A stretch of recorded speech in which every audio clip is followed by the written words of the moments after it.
Good afternoon. Today is May 2nd, 2020, and this is Dr. Vipin Kalia, and today's presentation is on neuroscience and management of stress using the latest neuroscience research and also borrowing from the ancient neurosciences as well.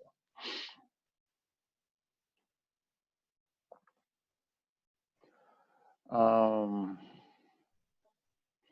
Stress is something we have all experienced. And unfortunately, on May 2nd, 2020, there is a few other things that have caused stressors in all Homo sapiens or all human beings. And the stress that everybody right now is experiencing is the fear of mortality from the coronavirus pandemic. And then, of course, along with that, all the economic anxiety that it has caused. And almost every assumption on which human societies were built, including cities, hotels, restaurants, bars, travel industry, airlines, cruise industry, airports, has collapsed for the time being. And even when it's reopened, the implications of that are not clear. And as a default, all those people who are making their living associated with them have a legitimate stress. So the economic stress and the stress of mortality is not fictional or imaginary, it is real. And the question one has is, what exactly is stress? And I agree with most of the standard definitions that are given of stress in the psychiatric, psychological textbooks and research papers. But I have a little bit different version on that stress. And then once we discuss that further, then I'll also discuss a little bit different version of how to manage that stress. So stress is produced in human brain from two formats. One is from external phenomena like the economic anxiety and the coronavirus pandemic we talked about. And the other is an internal phenomena. The internal phenomena is even 10 years from today, when we have a 100% coronavirus vaccine and nobody dies from coronavirus. But those people 10 years from today who are going to be thinking about their relatives who suffered and passed away in a hospital setting all by themselves, they are going to be stressed even 10 years from today. So that's actually not a direct stress produced by an external event, but by internally we can think and cause that stress. So what exactly is that stress that the thoughts can produce that?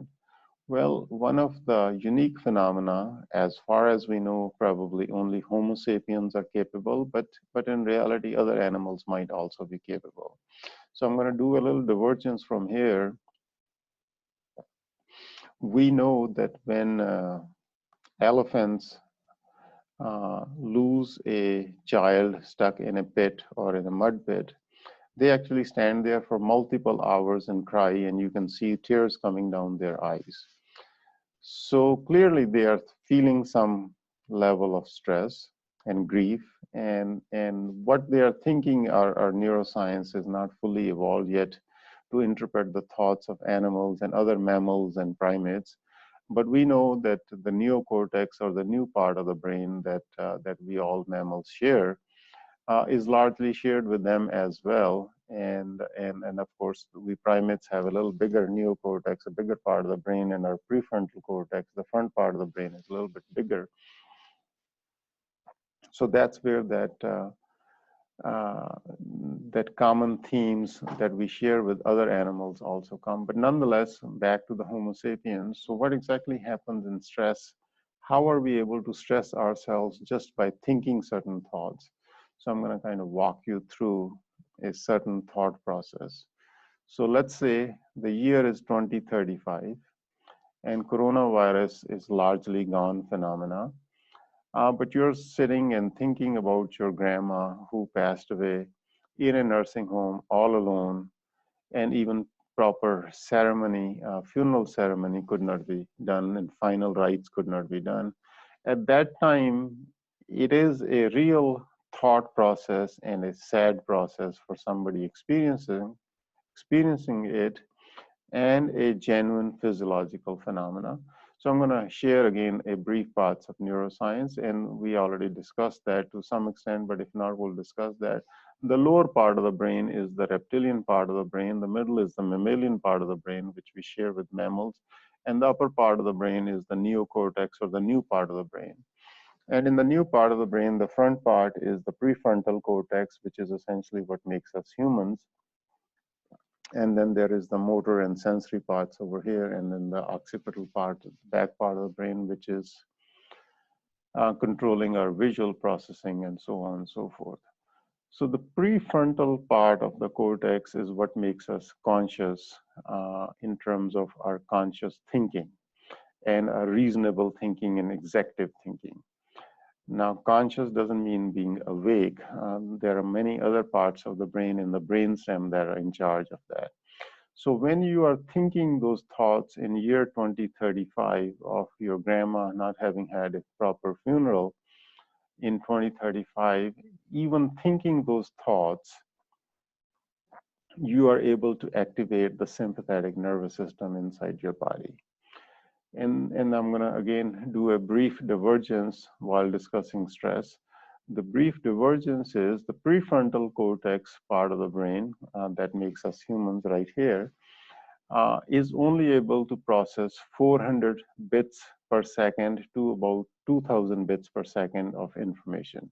And these are the same bytes that the computer's random access memory devices use for calculating bits of information or bytes of information, kilobyte, megabyte, gigabyte, terabyte, and so on and so forth.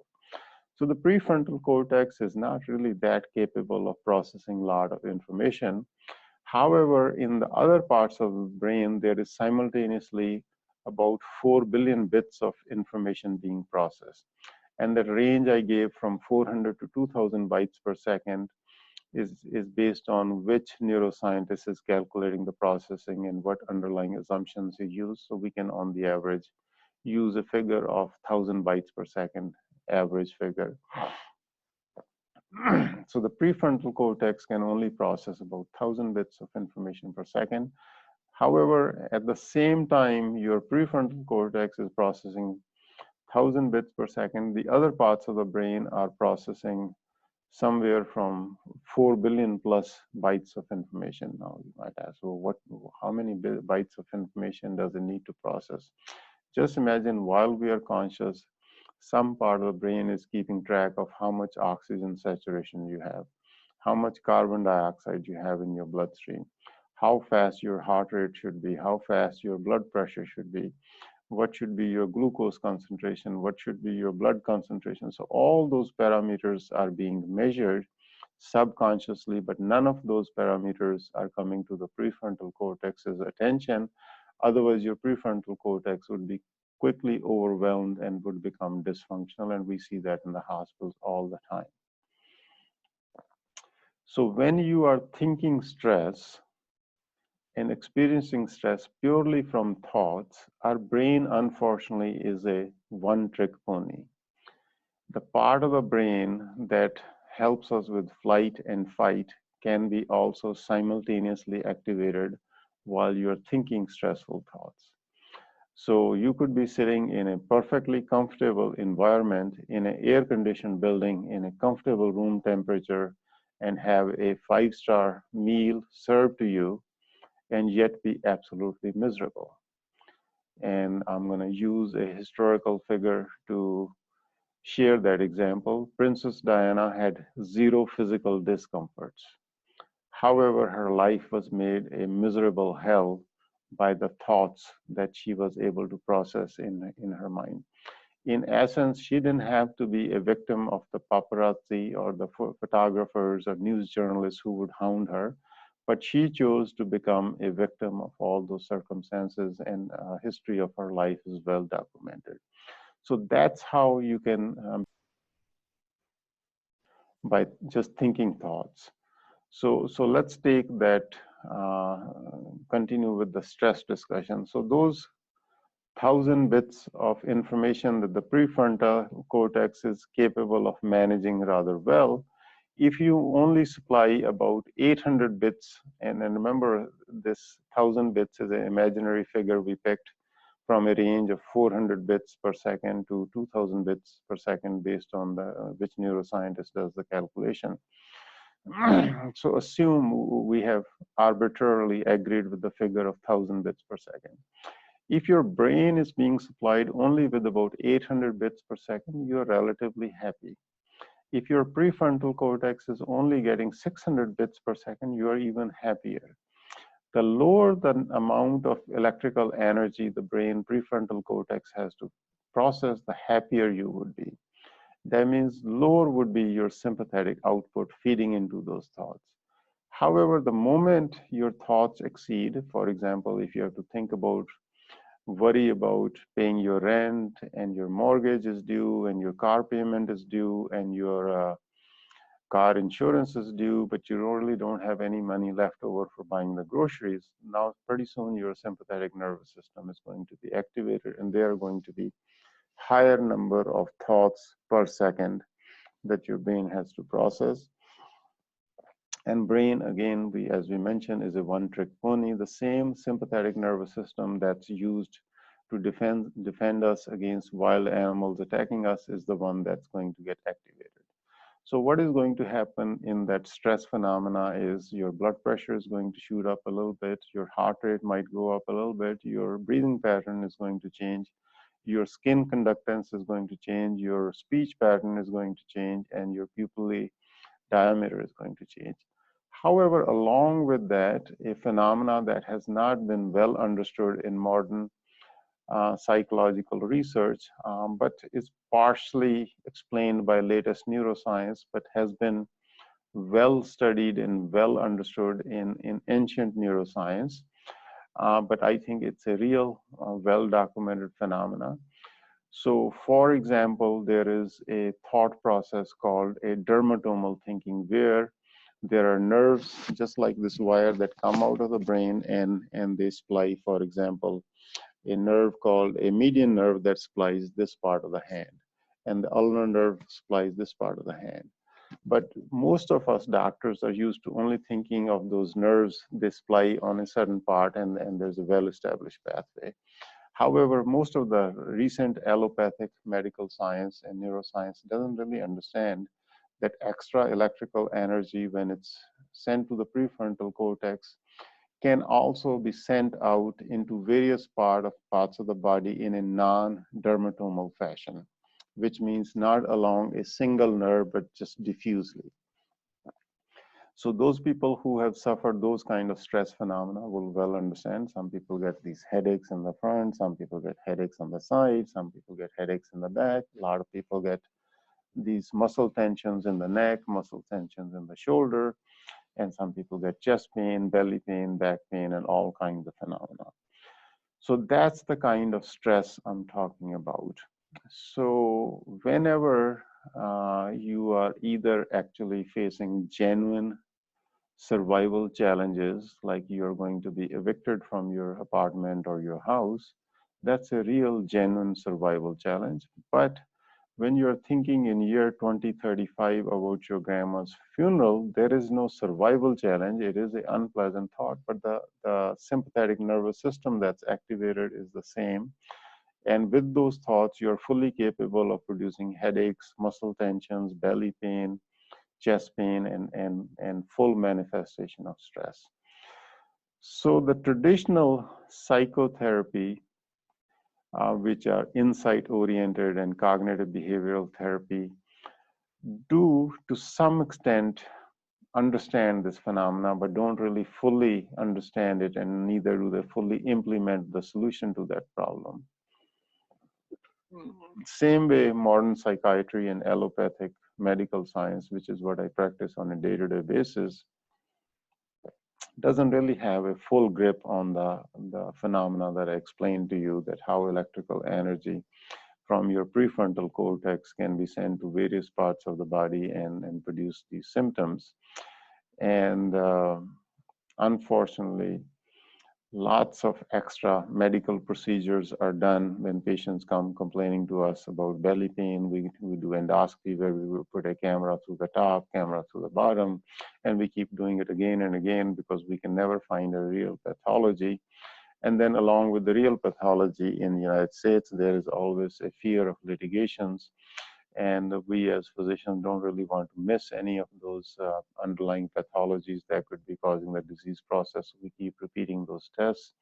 And the yield always is minimal, but nonetheless, it costs real money and real hazard to the patient's life.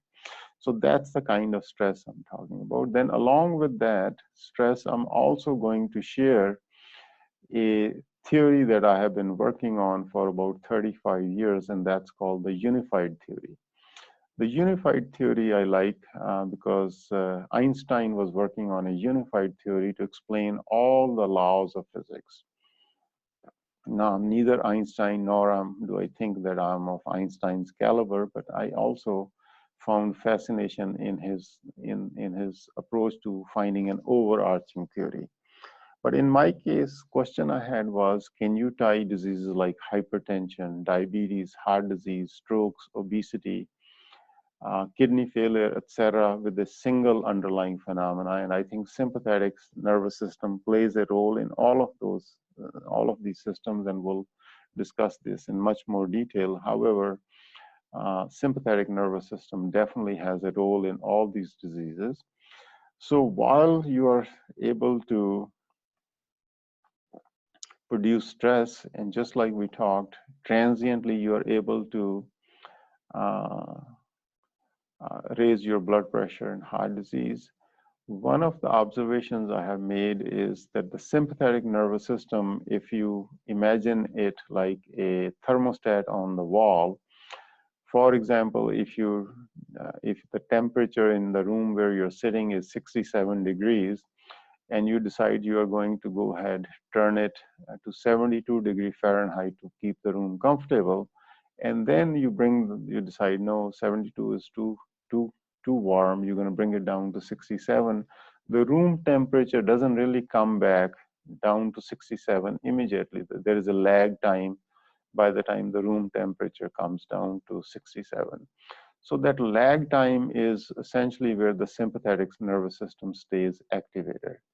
And in humans, I believe that sympathetic nervous system activation, though difficult to measure with the instrumentation we have, probably stays on for weeks, sometimes months, and sometimes years on end. And cumulatively, that causes lots of disease processes. So there is a phenomena called intraspecies pressure. The intraspecies is members of one species cause a lot of stress to each other, and this has been well studied by Dr. Sapolsky from Stanford, where he has studied the baboons in the field. And the maximum stress baboons face from their environment is from each other. And we are relatively closely related to baboons, and we are also equally capable of causing stress to each other. And in the inner city environments, that stress phenomena is well documented. That stress leads to higher rates of alcoholism, drug usage, obesity, and obesity-related diseases like diabetes, hypertension, heart disease, kidney disease. And in the middle of this coronavirus pandemic, all those diseases are unfortunately also leading to higher rates of mortality. So the same phenomena that's been studied in the field is also true among humans. Whenever you concentrate them in a harsh environment, which our inner cities are, a lot of stress can be caused to each other, and along with that stress comes higher rates of disease processes and socioeconomic disparities. Those are well documented. And while people are under stress and they are raising their blood pressure and heart rate, the chemical that's mediating all that is epinephrine produced in the adrenal glands. And along with that chemical of epinephrine, there is also another chemical which is also being pumped out of a different part of the adrenal gland called cortisol. And many of you patients might have already taken a version of cortisol that's available in the pill format called prednisone. So whenever you are bathing the brain with epinephrine and cortisol on a chronically elevated level, that can produce higher levels of blood pressure and also can damage the brain, especially can shrink the prefrontal cortex and make the areas of the brain that are fear sensitive, like amygdala, and then it can set up a cycle of chronic stress. So the question becomes, if this chronic elevation of epinephrine cortisol can shrink the prefrontal cortex and also might be able to shrink the hippocampus, which is associated with memory, and decrease the size of prefrontal cortex, is this and increase the size of amygdala, then this is a genuine, true brain damage that is measurable on functional MRIs. So this is not something imaginary. However, this latest neuroscience has not been fully incorporated into uh, psychiatry and psychotherapy and cognitive behavioral therapy. Now the question becomes, are these brain damages reversible? And the good news is yes, they are reversible, and the phenomena that explains that is neuroplasticity. I'm not going to get too far into the technical details of how they are fixable, but needless to say, they are fixable, and the fixing can be proven with the functional MRI. So this is not a figment of my imagination. This can actually be seen and done. So the question becomes, what is wrong with giving people medications? Well, the problem with medications is they are moderately effective in moderate amount of situations in probably significant percentage of patients, but there is a significant core group of patients that really do not benefit much from the medications. And the limitations they have is these medications usually rely on a lock and key mechanism or a receptor, for example, serotonin receptor or epinephrine or norepinephrine receptor in the brain. The problem is nature uses those receptors at multiple centers in the brain, and the centers in the brain that causes anxieties and depression are not necessarily the only selectively targeted by these medications. And the concentration of chemicals that they are trying to change, for example, serotonin, doesn't necessarily have a selective one role only in that particular part of the brain to make you happy and not depressed. So there are complex pathways in which they really, in real terms, do not really, even though statistically somewhat beneficial, but in real terms don't necessarily show that much benefit. And same thing goes with the psychotherapy. The psychotherapy, especially the one that is practiced mostly these days, is called cognitive behavioral therapy. The cognitive behavioral therapy's underlying principle is that we all form false beliefs or cognitive distortions.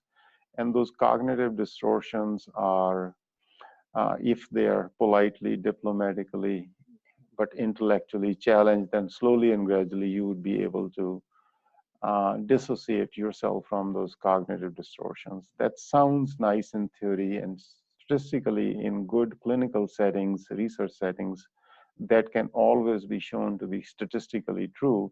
But in real life, it's never quite that simple, because with that electrical energy out of prefrontal cortex that I explained to you, there is a muscle memory of your suffering and pain, and it's very difficult for you to dissociate yourself from that just by simply talking to somebody. And then along with that, in the past, I have also studied insight-oriented therapy, giving you insight into why your belief system is wrong and why it's perpetuating suffering in your mind. Again, same limitation with that. And then before that, the predecessors to all these forms of therapy was psychoanalysis. You could sit on a couch with somebody for years on end, and they would continue telling you all the things in their mind that bother them. But in the end, there would be no resolution to all those things. And a very elegant studies have been done in Kaiser Permanente healthcare system in California that studied the the underlying premise of ACE, or adverse childhood experiences. These are not the kind of childhood experiences when you're a child that you didn't get candy on time, or you were not taken to a mall to eat ice cream. These are the kind of things where parents are either on drugs, or involved in violence, or drug and violence combined together, alcohol, sexual abuse, and all those kind of things. So those things actually genuinely damage the brain. It's been well studied. But what has not been well, and then there is a long-term healthcare cost associated with those kind of things. But what has not been well studied is how to fix that brain, and that's where I like the marrying of ancient neurosciences that come out of Vedic literature and Buddhist literature with the modern neuroscience. And that's where I bring a unique talent for my patients. So how am I planning on offering this, and how have I offered this to my patients, friends, and distant patients remotely? The way I offer this is I'm going to call it a upside down friendship Nirvana therapy. So what does upside down mean? Well, upside down means in the middle of a coronavirus pandemic, everybody's life has been turned upside down. Life based on which every assumption of life was built. For example, you would never consider opening a restaurant in an airport where nobody was going to fly. So all those options, all those assumptions based on which you opened a restaurant in an airport are suddenly challenged by the coronavirus. So that's where the upside down comes. The friendship, the reason I like friendship is I like to train lay people to offer this therapy. And question one might ask, well, why do I like to train lay people? There are real professional challenges to receiving psychiatric psychotherapeutic care in this country. Most of it is driven by insurance reimbursement. So most psychotherapists who are also trained in my kind of neuroscience probably can do an excellent job if they could spend an entire weekend with the patient. But the reality is, to spend something like that, an average psychologist has to be compensated at about $250 an hour. So if you spend uh, 16 hours with a psychologist, you have to be willing to pay about $4,000 an hour for the weekend. And the reality is most patients cannot afford to pay $4,000 an hour. So essentially nobody gets full, complete, comprehensive cognitive behavioral therapy. Most of the time the insurance companies pay for 1 hour beginning session, maybe half an hour, and out of half an hour, you get 20 minutes with the psychologist, and in 20 minutes, there's only so much that the psychologist can do for that. So that's why I like training the lay people, and of course with some professional guidelines and guidance. And why do I like the word nirvana therapy in there? The reason I like that is some of these phenomena had been well studied by ancient neuroscientists. And one of those neuroscientists is well known to the modern world. His name is Patanjali. And the other one who's well known is Buddha. And these people, the Buddha, for example, got intertwined with the religion in all technical details. He was really not a religious figure. He was more of a neuroscientist who sat around and thought on how best to help mankind, and how to decrease human suffering. So that was his real mission. And then slowly and gradually, as history evolved, he became the leader of Buddhism and became a religion, but that was not his real intent.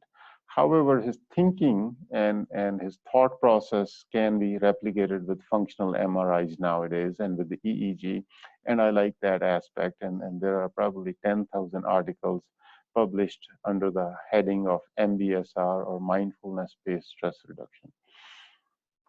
So those kind of things in my mind are things that can be easily taught to lay people, and then you can bring this kind of latest neuroscience marinated from the ancient neuroscience, and really make a huge difference in human suffering.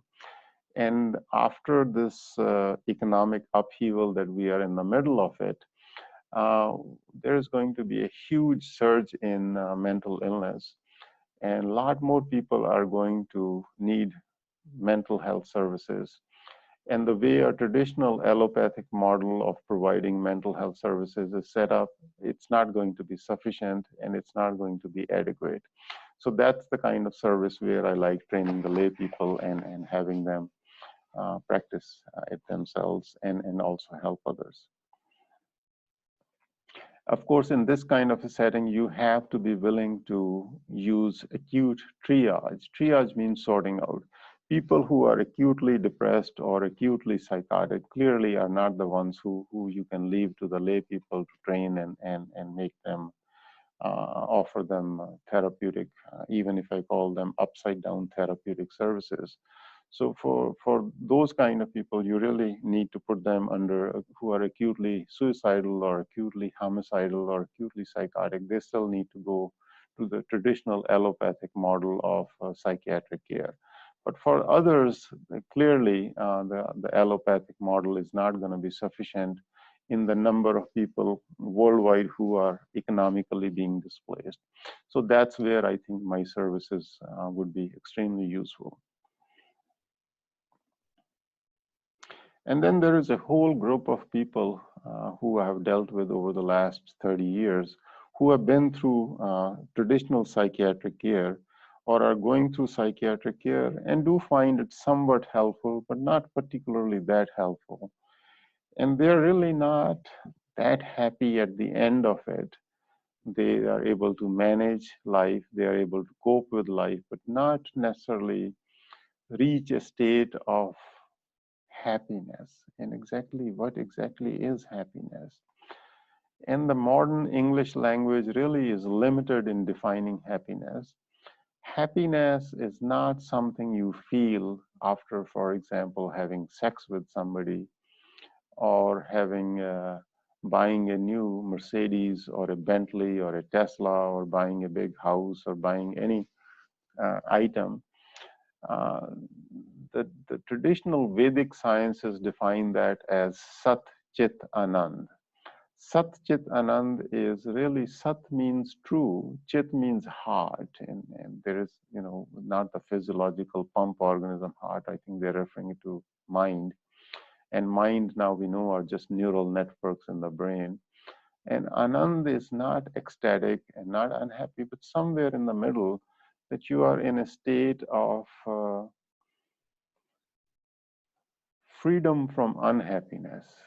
And when you're free from continuously worrying unhappy thoughts, are you happy? And again, the English language is somewhat limited in that, but it's a kind of a state of worry free where your brain is not activating your sympathetic nervous system. And there is a very fine balance between your sympathetic and parasympathetic nervous system. That's the kind of state which most people are able to live their life in a state of serenity and satiety. So that's the kind of state I treat. And the good thing about my kind of therapy is it's going to be very low cost and there are going to be no time limitations and we can train lay people.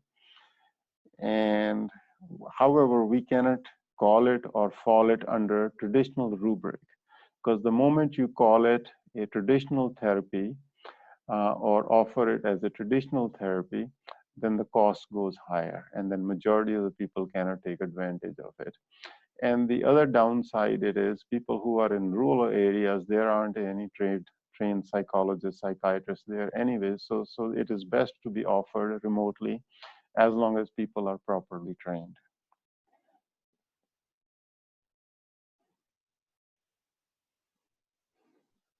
And the beauty of my form of upside down friendship nirvana therapy is it really needs to start in a pre-K setting, pre-kindergarten setting. And of course, from pre-kindergarten, it's definitely needed in elementary school.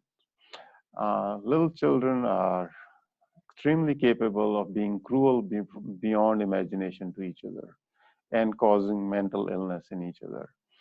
And that particular phenomena is only magnified in middle school.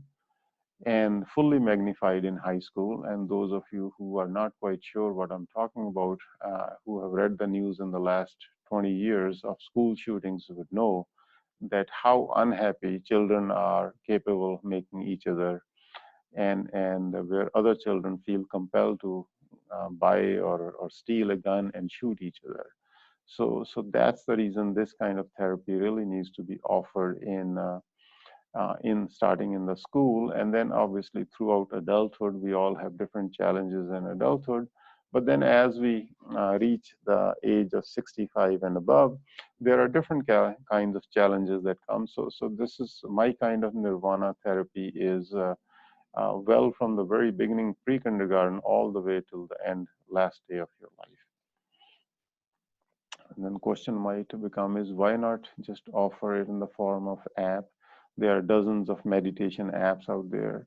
In my mind, everybody's underneath underlying brain that experiences the suffering is probably the structures are same in all of us, but in all of our minds, our suffering is personalized. So it really helps to have a personalized therapy. That's why apps do have a role, but I don't believe that apps are going to replace a real live human being, because human beings can keep each other engaged, but apps I don't believe are fully capable of it. And I also borrow from therapeutic settings like Alcoholics Anonymous and Narcotics Anonymous, because they also very elegantly use some of the principles. Of course, they don't have the latest neuroscience incorporated into it, but some of the principles they use are similar.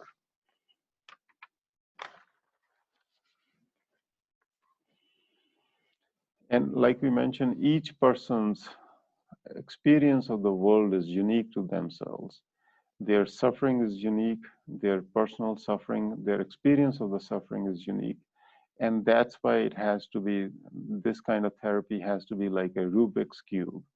A Rubik's Cube, if you flip it in multiple directions, there are thousands of combinations possible. So you really have to be willing to personalize your therapeutic approach to the patient's understanding of their suffering.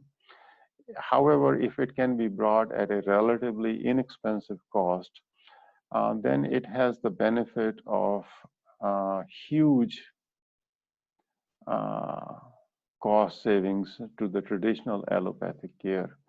Then along with that, my hope is that sometimes in my lifetime, we would incorporate everyone's personal functional MRI and EEG in a closed loop setting with feedback. So essentially, you would be able to see this wire. Just like that, in our brain, there are wires, and those wires can be called networks of wires. And we'll use the word neural network. So when you are suffering, we would be able to show you which neural network of wires is activated. And then my hope and plan is to train you to use an alternative neural network, where you are able to stay in a state of Sat Chit Anand. And then to train your brain enough that you can flip between the neural network of the worries or the neural network of Sat Chit Anand. And if you could flip those neural networks at will, then you have essentially reached the state of nirvana. And I think this form of therapy at a relatively low cost has the potential to be transformational in our mental health care. And I hope to play my role in that. And just like in the past, lots of patients, lots of remote patients have utilized my services. I remain available, and I would be happy to continue sharing those services with anyone who needs it. Thank you very much. Today is May 2nd, 2020, and this is Dr. Vipin Kalia again.